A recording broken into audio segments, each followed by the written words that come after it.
Hello there, FilipiNARS followers. Kumusta po kayo? We hope you are doing well. And as you know, FilipiNARS is brought to you by the PNANV, or the Philippine Nurses Association of Nevada, in collaboration with PHLV Radio. Of course, FilipiNARS can now be seen at Philam TV and on Sky TV in the Philippines.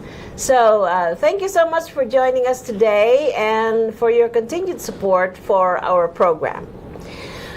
So, in these difficult times, there is a big challenge to find the connection between the citizens and the government. There are many issues and concerns that citizens need to voice out, including healthcare, small business issues, housing issues, mental health, and so forth. Well, Nevada has an outreach program. Today, we will be speaking to the Southern Nevada Outreach Director from the Governor's Office. And so let us welcome Mr. Sonny Vinuya. Hi, how Welcome, are you? Sonny. Doris, thank you. It's such an honor to be here. Thank you for the opportunity. Of course, of course. And so Sonny is a staple here in our community.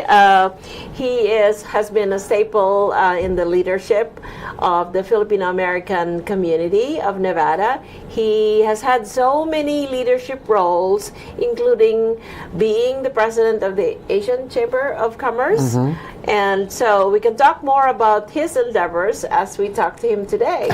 Thank you. Do you have anything to add to that, Sonny? Yeah, it's funny how, things that happen to you lead to the next thing. So I used to be a banker. And that was my old job. I was a commercial banker. Enjoyed it. Loved doing banking. I was helping a lot of small businesses, hopefully to get their businesses to the successful mode by doing loans, helping them with the products that they need. But when you're a banker, of course, one of your duties is to really network a lot. So that led me to the chamber. So I joined the chamber as a banker, hoping to network, but then I found my calling. I found my true love. That's when I found out the other functions that Area Chamber does, and that's when I really learned how to advocate for business, to have a voice, how important that is. And so I then transitioned. I joined the chamber's board, and then eventually I became the president of the chamber. Oh, that's good. So, banker, as you say, that's where they got banker's hours? You don't really work a lot?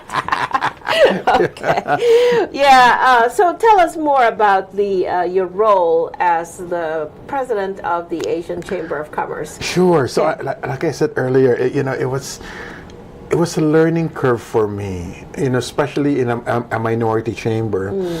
You really learn at the very beginning of my presidency in the chamber how important it was to have a voice.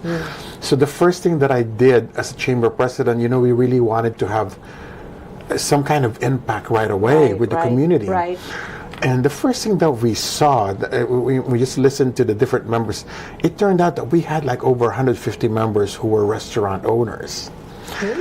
And they felt like the Southern Nevada Health District at that time were being a little too harsh on them when it comes to their inspections. But a lot of it is because they did not know Asian food.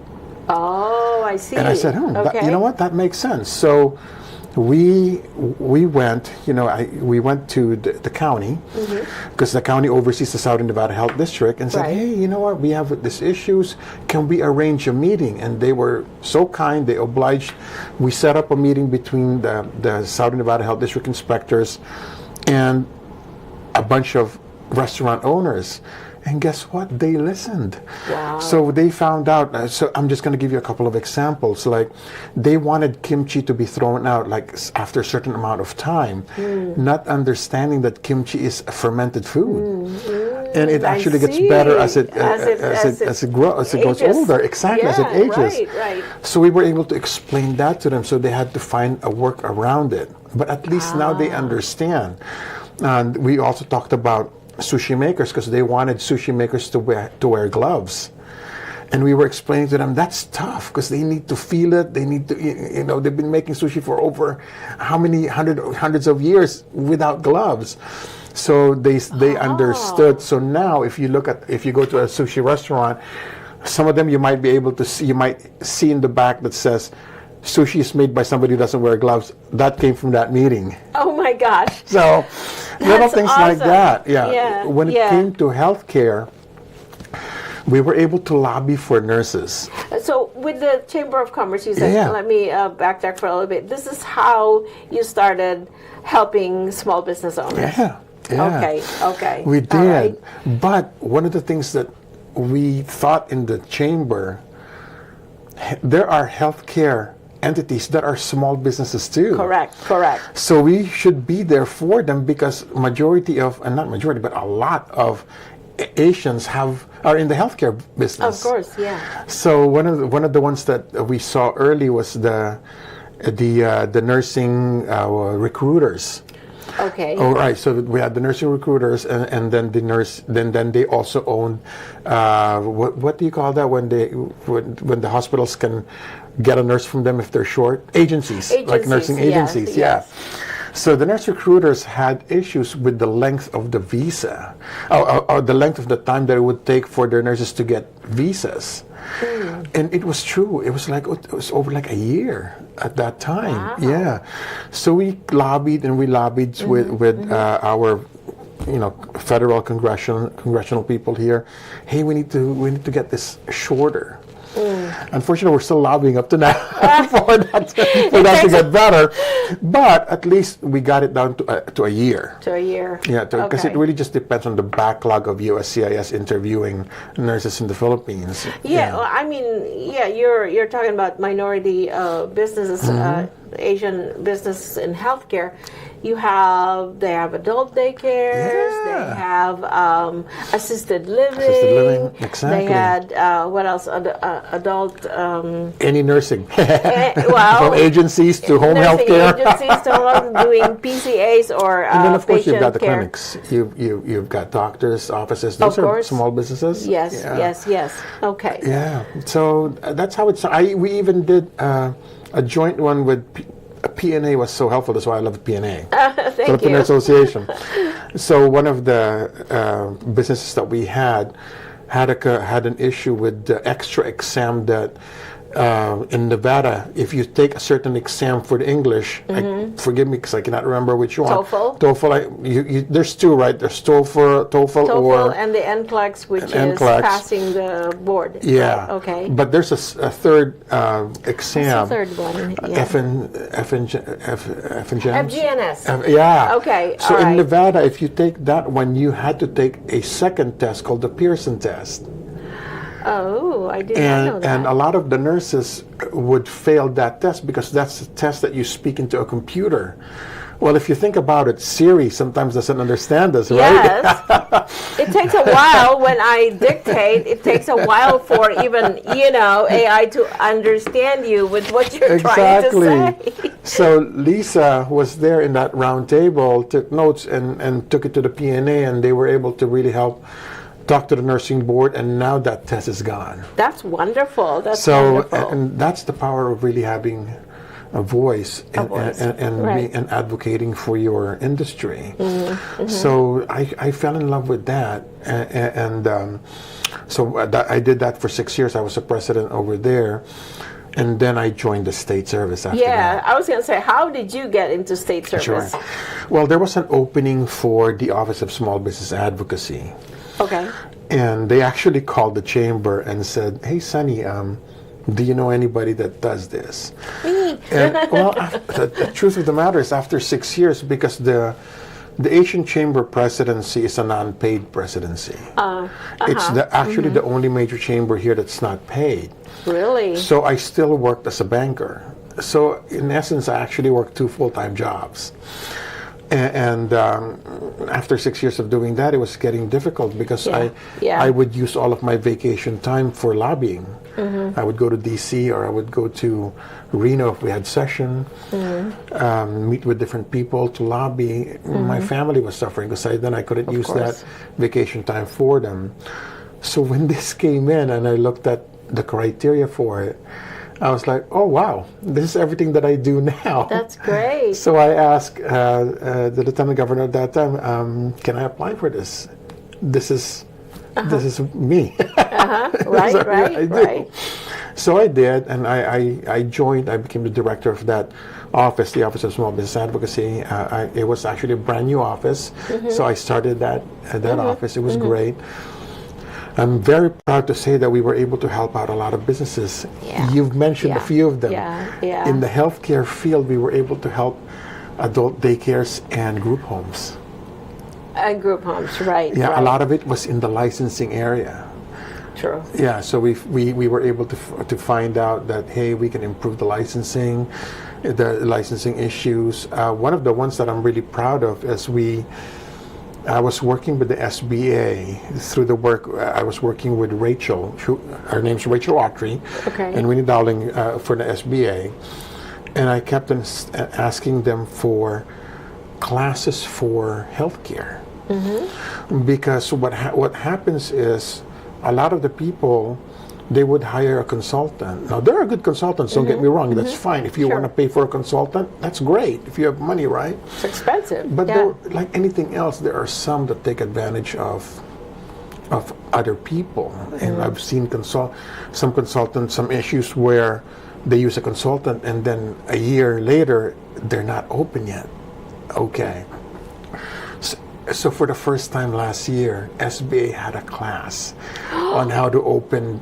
They centered on practice, your own practice, adult daycare, and group home. Group homes. In fact, they even used a couple of our friends as subject matter experts. Oh, good. Diego Trujillo from the Hills and Yes. Von Sumbang from Echo. Yeah. To help out with the knowledge in those areas. So I was really happy with that. That is so Yeah. fantastic. That is so fantastic. So recently you joined the governor's team to become the director of the outreach director That's for right. Southern Nevada area. What are your duties in that role? So as far as my duties are concerned, the main duty that I have is really to meet with cities, counties, organizations, advocacy groups, chambers, talk to them, find out what's going on, and then I create a report and bring that back to our team.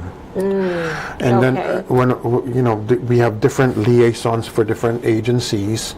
So for example, Lindsay Miller would be our healthcare liaison. Okay. So I would report to her, Lindsay, this is what I'm seeing. Can we help them? Or I would go to NDOT, for example. Okay, this is what I'm seeing in Lincoln County. Can we help them? Yeah, you must be very busy, because I know that there's a lot of concerns that people want to raise in different, areas. Yeah. What is your most favorite part of your job? Well, learning about Nevada. So my territory is Southern Nevada only, but that's from Laughlin to Lincoln County, which is above Clark County, Above Clark County? up to Pahrump. Okay. But that encompasses about 2 million people Wow. of our population. So there's a lot there. And each area is different. So let's do healthcare, for example. Yeah, yeah, The healthcare in Laughlin is very different from the healthcare in Mesquite. exactly. So Laughlin has only one primary care physician there. I think there's 2 now. When I first started going there, they didn't have a pharmacy. Now there's a private pharmacy there. So the challenges were very different. They had no health care. So a lot of the people that live there have Blue Shield, Blue Cross, I believe, and they're given like vouchers, 27 vouchers a year for bus rides, so they can take a ride from RTC to come to Henderson to or to Las Las Vegas, Vegas right. to get checked up. Okay, So okay. it's a different dynamic. It certainly is. And even in Pahrump, when I started my Yeah. nursing here, I used to go to see patients in Pahrump, and they only had one stoplight. Now they have, maybe 12 now? Well, Pahrump is really growing. So Pahrump has over 50,000 people now. But healthcare is still needed over there. Yeah, They still need more. They still send a lot of people here to Vegas. A lot of the providers for healthcare still live in Vegas, and they go there like once a week to do their clinic and see patients and stuff. And a lot of times that's not enough. Exactly. Lincoln County is completely different. So Lincoln County has a population of a little over 5,000. That's for the whole county. For the whole county. And they have one hospital, 20 beds, one doctor, one NP. And it's a challenge, of course, because it's centrally located, but people have to drive there, and it's a big county. Wow, yeah. So thank you. We're focusing on the healthcare organizations now at the States. What are the biggest challenges of healthcare organizations these days? Well, of course, we still have rules and regulations. That's the reason why the governor wants those streamlined as much as possible. One of the things that I'm really proud of that the governor acknowledged is that he is seeing healthcare as an economic development opportunity. That wasn't done before. So I think I've mentioned to you Vance Farrow, who works at the GoEd office. Instead of the old mantra like, hey, let's try to attract anybody that wants to come here, what's our greatest needs? What's our greatest needs, and let's work on getting them here. Right. And GoEd will lead that force and look at the different incentives that they can have for these healthcare companies. For the healthcare companies. I'll give you one good example. One of the things that we don't have a lot here is forgive me, it escapes my mind right now. It's when you like kidney transplant. Thank you. Yeah. Oh yeah, we only have kidney, right? We do kidney. Yeah. Now I think they're doing a little bit more now, but not really something major. We really need like a heart transplant. Exactly. Well, here's the kicker. You're familiar with Nevada Donor, obviously, right? The Nevada Donor Network. Is supposedly the top in the country when providing for organs, one of the best in the country, and yet we don't do transplant here. So we export that. Well, the donor network, the Nevada Donor Network, it's a pretty huge thing, and of course, like you said, we only have that one transplant at UMC. Exactly. So wouldn't it make more sense if we had that here? Yeah. So, because of my outreach, for example, I got invited to the grand opening of the CAC. CAC is USC Center. It's a transplant center in California. CAC Center. It's under USC. Yeah. They opened a clinic here, and they do the post and pre preparation for the patient, but the patient still goes to California for the operation, for the transplant. Sure. But now we've connected them to GoEd, and they're talking and trying to see what would it take for them to come here. So things like that are really important, so we can get those dialogue going. I'm sure Vance is also working with the different healthcare systems that we have here and advancing some of the things that they do have here. So, but that's one of the things that we need. We need the healthcare that's costing us the most by these people not being able to get treatment here, but rather they're going somewhere else. Yeah, when I first, moved here that was years ago, there was a move towards getting the bone marrow transplantation here. We were the organization that I was working for at the time, were part of the aftercare, so they had to go to the doctor's offices, to do the whole bone marrow thing, and then after hours there would be some people who would take care of your needs, because there were some needs afterwards, and they even opened, some like not a hotel, but a place where the patients and their families could go. But that went out the window, so I don't know why.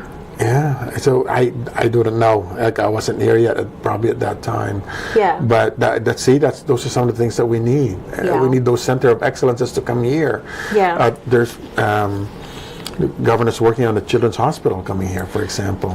So that's Okay. big. We don't have a standalone children's hospital. Yeah. So this could be the first standalone one. Right now we have Sunrise Hospital, who is also a part of it, is a children's hospital. But you're right, there's no standalone nursing. The Sunrise is amazing. They do a great job. In fact, they were just in the news lately. They saved one of my friend's life. Oh, wow. Yeah, he's a police officer from North Las Vegas, and they were doing. They had to use the ECMO machine on him, but anyway, the care that they gave him was amazing, and they saved him. They saved his life. So Yeah, that's fantastic. I mean, the hospitals here, we have a lot of them, and I think that we do give care, but there are still some major not deficiencies, I should say, but needs that we had. So what do you think are the most important issues in healthcare that needs attention? I think providers. We still need providers. GMEs are very important. That's priority for the governor. Same thing with Medicaid. So there's a move to open up the Nevada Health Authority, which will separate Medicaid from DHHS to give it more focus. And Stacy Weeks is going to be running that who's from DHHS right now. So I'm hoping that this is going to come into fruition because me too. Yeah, we do have a lot of Medicaid population here, and that has been. I am not in the acute care, as you know. I am my focus is in alternate sites of care, which is really home. Okay. People taking care of people in the home, and the biggest issues that we have are the lack of providers. There are how many numbers of people here in Nevada are in Medicaid? A lot. My estimate is about 800,000. 800,000. I heard that number as well. Yeah. So I'm hoping that funding is not going to be cut because a lot of people rely on this stuff. Of course, yeah. Governor Arvaro has already written a letter to the federal administration with that telling them that Medicaid is very important here in Nevada because a lot of people rely on it. So, of course, we have our shortage of nursing as well. We all know that. So anything that we can do to help with that is very important. And I know you guys are doing great work supporting different bills for that. Yeah, there are a couple of bills right now that could affect nursing providers or nursing practice. One is SB 182, which is the staffing nursing ratio, and nurse compact licensure, which is SB 34. Correct. Yeah. We're hoping that we're trying to disseminate information about how important some of these bills are. So that's good. And I know there's also a huge challenge in the rural areas, right? Well, one of the things that the governor prioritized also is enough of working on silos. Let's all work together. So one of the things that we started doing at the outreach office is really getting all the different agencies that have outreach that are front facing, and let's get it out there on what's available for the people. So for example, we started doing senior visits. So we would visit senior centers, and then we would get together representatives from the aging and disability, welfare, Medicaid, PUC, which is Public Utilities Commission. We go out there and we just do presentations on what's available for them. Doors, it became so popular because people are like, wow, we didn't know that this is available. Or some of them just had a lot of questions, and sometimes they get frustrated when they don't get the answers right away, or they don't even know who to call. Right. So now they started asking, "Hey, can you get veterans to come with you?" And then so now DMV also can they come with you? Yeah, that's and then true. now they wanted the VA, but of course VA is federal, so we can't. Well, we can't touch those. But I'm going to talk to you on the side later about Medicaid providers. But maybe it's something that we can do. But let's talk about can you talk about the homeless population in our community and what's being done about that? Well, there's a bill right now called the Campus of Hope. So it's actually a program that's based out of San Antonio. So they found that the San Antonio model is probably one of the best models that we have in the country. So we're trying to mimic that through this Campus of Hope. What's the name of it? Campus of Hope. Campus of Hope. Yeah. Okay. Okay. So, and everybody's going to be part of that, the county, the city, and the state. So I'm not the expert on it, so I cannot tell you exactly Sure. how it is, but like I said, it's a good model that will help the homeless, provide them with wraparound services as well. Mm-hmm. And from what I understand, the success rate is very high. That's good to know because we recently had somebody here from U.S. Vets. Yeah. Her name is Shalimar Cabrera. I know Shalimar. You Yeah. know Shalimar. Yeah. Okay, so the county I think is reaching out to her because her project of getting the homelessness in the veterans, you know, really at a lower rate now, Yeah. while Clark County's is rising. Yeah. Okay, so they're trying to tap into her knowledge on that. So I hope that is also going to come into fruition. Well, so. that's what I mean by what the governor wants on these working with silos, because we need to have better private and public partnerships. Exactly. And actually, that's the San Antonio model also. Awesome. So that's what we're looking at, and we're hoping to do. There's a lot of different programs there that are pretty good. So if they can all get together, that would be fantastic. Yeah, that would be good. That would be good. So, you're a busy guy. Yeah. So, what are some of the issues and problems of the Filipino American community, and are they really all that different from the other groups of people? You know what? The funny thing that I found out is, for the most part, a lot of the problems are the same, but depending on which ethnicity it is, there's some that are a little bit different. Of course. Also. Yes. But one of the things that are pretty much the same about everybody is knowing what resources are available. Exactly. Actually, let me step out from my government role real quick and go back to when I was a chamber president. You know, things really happened for a reason. So when I was a chamber president, COVID hit. Yeah. And a lot of minority business owners didn't know exactly what resources were available for them. So they heard about PPP loans, for example, but they had no clue what it is. And a lot of them, they didn't understand the whole process. So of course they were very skeptical in applying for it. So being there in the chamber and working with the different leaders in the community, I'll just give you an example. Tuan Pham, who I'm sure you probably know who Tuan is. He's a good representative from the Vietnamese community.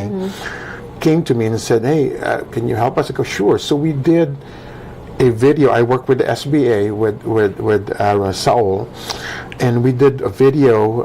We did a Zoom meeting with the Vietnamese community, and they translated for us. Somebody that they trusted translated for us, and then we explained the whole process. So we had a bunch of people coming in and applying. A lot of them are independent contractors. Wow. Male people. So we were able to help a lot. That's that good. was huge because That's they were huge, intimidated to go to a bank because they don't know if they don't even know if they qualify or not. Yeah.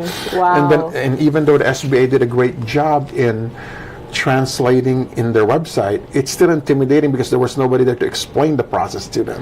I see. So now, Okay. fast forward into my role now, it's still somewhat the same. People don't understand what's available for them. So, GOED, you mentioned GOED earlier. There's a program there called the Apex Accelerator, which is headed by Joan Rubin, who's a Filipino lady, by the way. Okay. It's a procurement. Program. They help small businesses if they want to be able to get a contract with the state, with federal, with the county. They will coach them, help them, and then they'll provide them even what's available for. It's called an RFP to apply for that. Right. And it's all for free.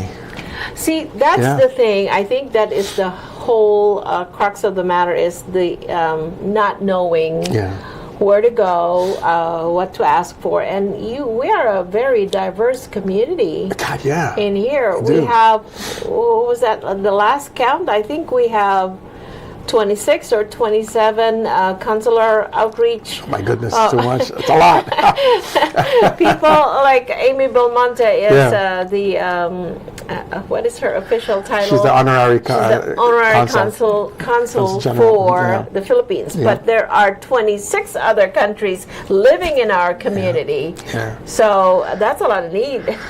It is, and it's, it's hard because it's easy for us to say, okay, you're going to live in the country, learn English. Okay. And for the most part, people really try. But there are a few, the other one that I wanted to mention that's I think an opportunity that needs to be taken care of are professionals that are coming here that are being underutilized. So they're migrating here. So they're here legally, but they're underutilized. So let's give an example. We have doctors that have migrated here from the Philippines, but since they didn't have their residence here, they cannot practice. They can't practice. So they work as nurses. Correct. Right? No, so then they become a nurse practitioner. So hopefully there'll be a way where they can do a residency program here, then become doctors here. Then become doctors here. Exactly. Because you know what? They are a successful doctor already in the Philippines for years. It's just that they didn't do a residency program here. Well, yeah, and the residency program here locally would benefit them because the way the culture is being taken care of in the Philippines or in their particular country is different from the problems and the issues and how you deal with the American culture here. So exactly. Wow. Yeah. So My those are goodness. some of the things. In the Chinese community, for example, a lot of them are very professionals, but they work in the restaurants because of communication. I'll give you a great example. My wife's nail lady, she's an accountant. But she's so intimidated to work in an accounting office here, even though she's certified here. Yeah, yeah. She works in the nail place, but she does make a great living. She makes a lot of money Okay. doing what she does. Yeah, that's But she true. told me that word for word. Yeah, my English is not so good, so I don't feel comfortable working in Correct. the accounting office. So I work here, and I'm happy, and I make good money. And I said, okay, but she's an accountant. Yeah, there are a lot of professionals who, even when they come to the podcast, they say, well, I don't know if I could talk because, I really don't speak good English. And I'm like, just say what you want, I know what That you is, mean. yeah. I So know what you- knowing what's available, it's still a big thing. And and I just encourage people that if you have a need, call and ask. Call the governor's office. We're here for you. Good. Well, you heard him. Or call Sonny. Yeah. Anyway, so in your role as the Southern Nevada Outreach Director, what do you do when you hear, what's your process when you hear about an issue or a problem that's presented to you? How do you go about, Sure. Well, taking care of that? I do research work first before I do my report. Okay. I try to reach out to different organizations, find out what their opinion is, what's the other side, what are they thinking also. Because, there's always different sides. Right. And it's always prudent to find out what both sides are thinking and come to before finding a solution for it.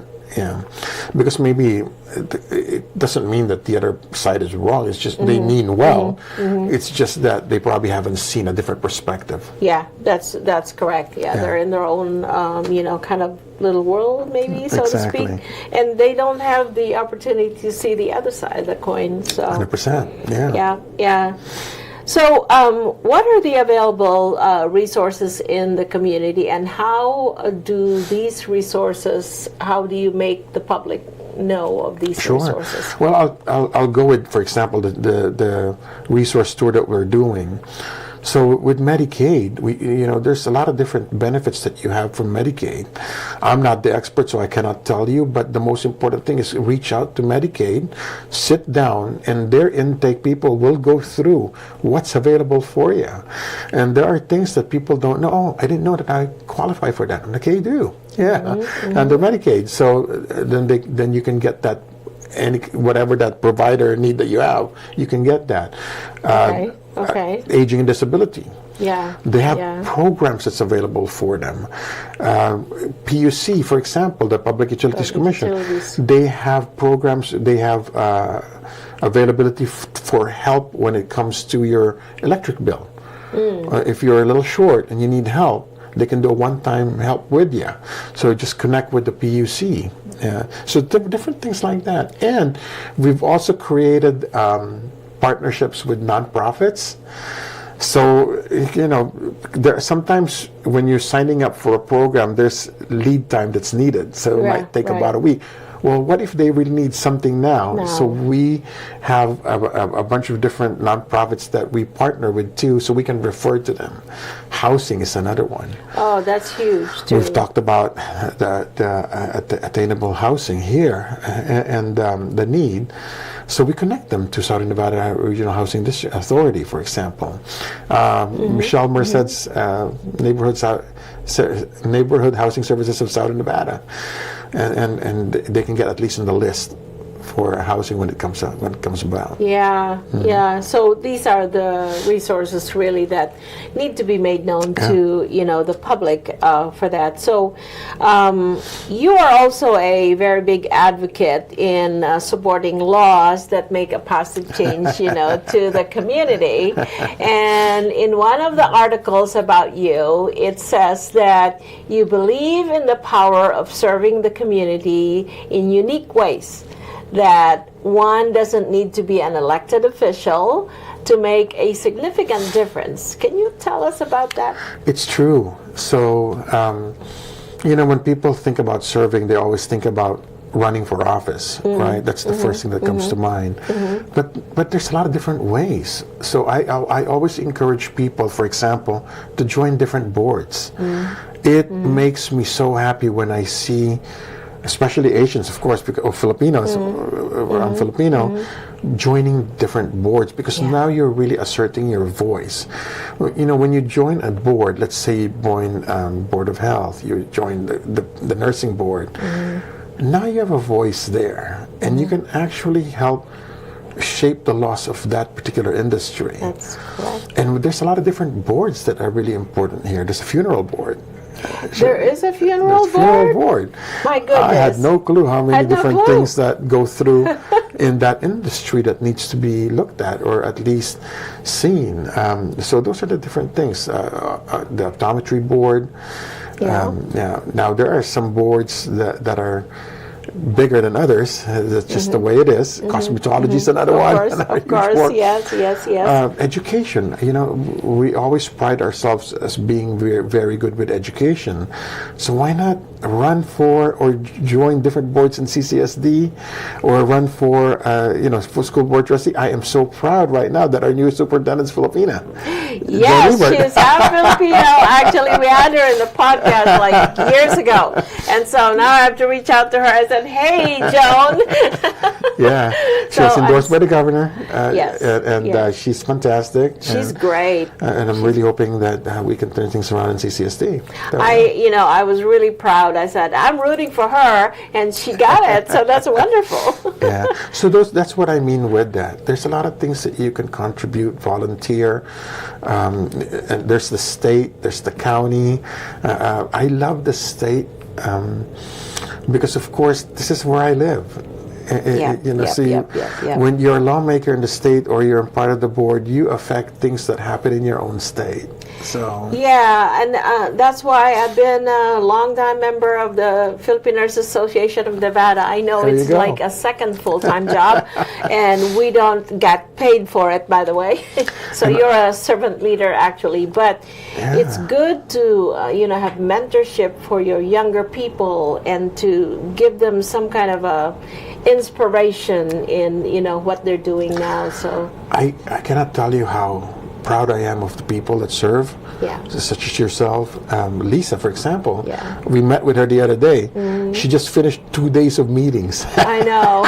Those meetings are they're brutal. My wife is in the Board of Health, and she stresses whenever she gets that book, because she needs to make sure that she reads everything, understands everything, because they're going to vote on stuff. Yes, that's true. It is.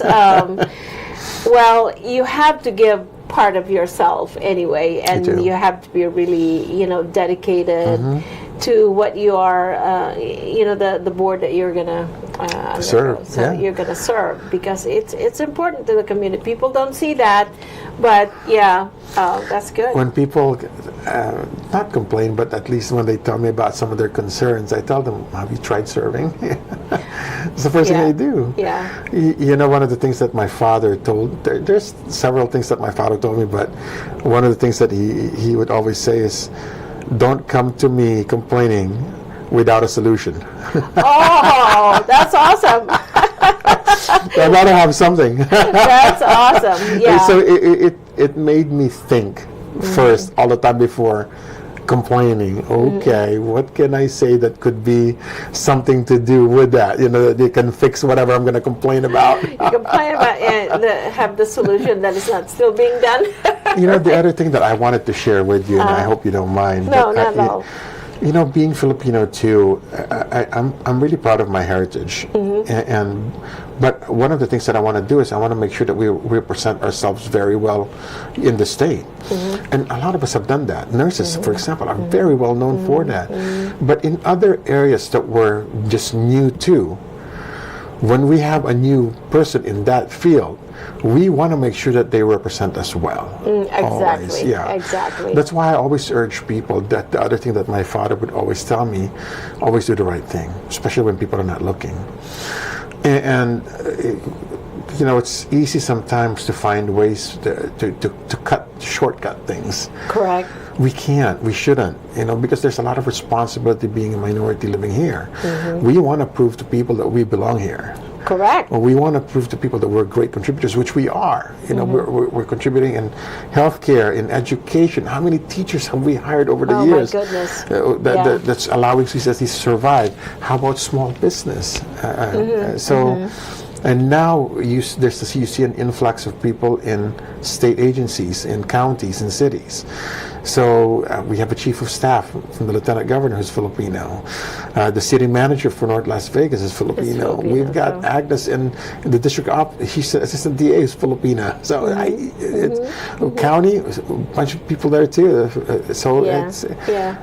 These are great representatives. Right, right. And I am really very proud, to say that, when I hear that a Filipino has attained a position, I'm like, yes. It's really good, because there's strength in numbers. And, there are how many?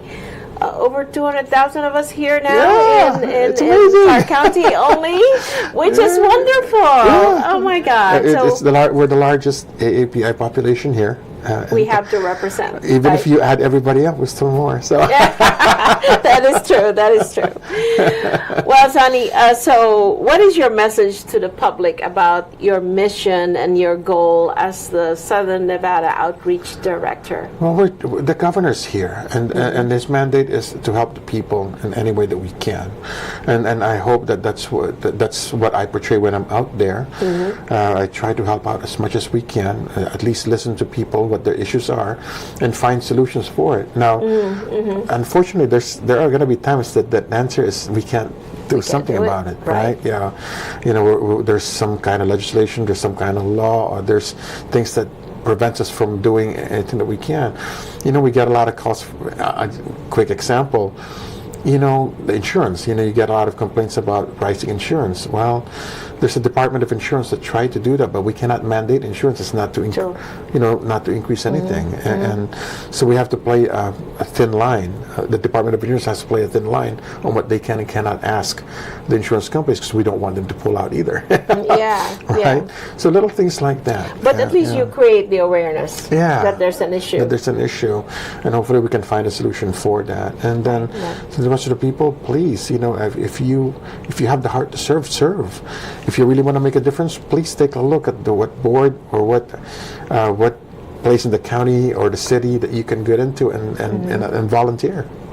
Very good. Yeah, volunteer. That's the key. That's the key. Well, Sonny Vinuya, thank you so very much for coming to the program today. Of course, it's my pleasure. To talk about the Southern Nevada outreach efforts. You are a very busy guy, and thank you so much for doing, that under the governor's office, right? My pleasure. And thank you. Anything that you need, please just give me a call. Thank you. And we do appreciate what you're doing. And I know that some leaders in our community who look to you pretty much for direction, and they say, hey, we have an issue. Let's call Sonny. That's what I'm here for. So thank you very much again. Yeah. And to our listeners, we leave you with this. Public service plays a pivotal role in the functioning of a society, contributing to the welfare and stability of our communities. It encompasses a wide array of services provided by the government to the citizens, including education, healthcare, law enforcement, and social services. So outreach programs or efforts like Mr. Vinuya is doing reconnects the citizens and the stakeholders. So we thank all the people who commit doing public service. They are our beacons of hope. Thank you so much for joining us today. Please be safe and be well. Until next time, this is Doris Bauer, your FilipiNARS host, signing off for now.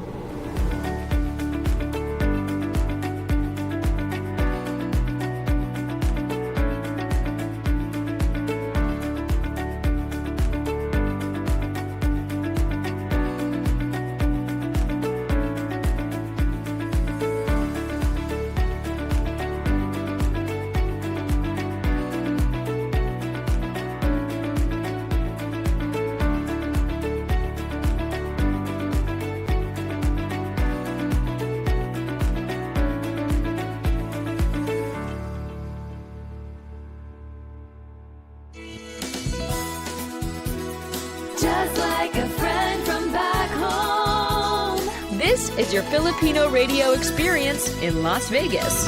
PHLV Radio.